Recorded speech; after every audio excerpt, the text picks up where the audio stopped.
Penggunaan kerudung dalam kekristenan memiliki makna spiritual yang terkait dengan ketaatan, kesopanan, dan identitas.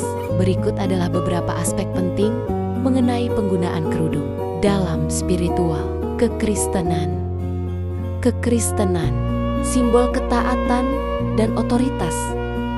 Dalam 1 Korintus 11 ayat 3-16, Rasul Paulus membahas tentang perempuan dan penutup kepala, menekankan ketaatan kepada Allah dan penutup kepala menjadi simbol perintah dan otoritas Allah. Makna dalam ibadah. Kerudung sering digunakan saat beribadah sebagai bagian dari praktek iman Kristen. Kitab suci menjelaskan bahwa wanita harus berdandan dengan pantas, sopan, dan sederhana, tidak berlebihan dengan perhiasan atau rambut yang dikepang.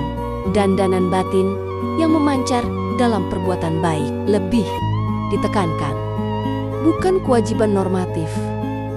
Ada gereja yang menyatakan bahwa ketentuan pemakaian kerudung bagi wanita dalam ibadah tidak lagi menjadi ketentuan normatif.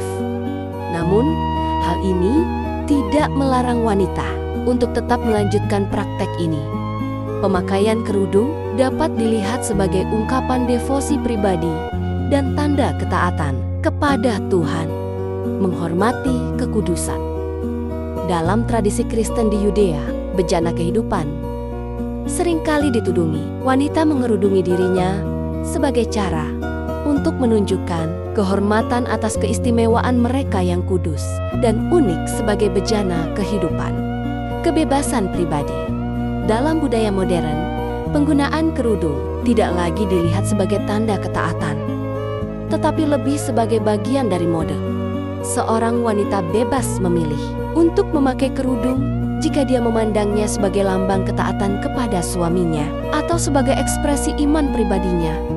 Yang terpenting adalah sikap hati yang taat dan tunduk pada otoritas Allah.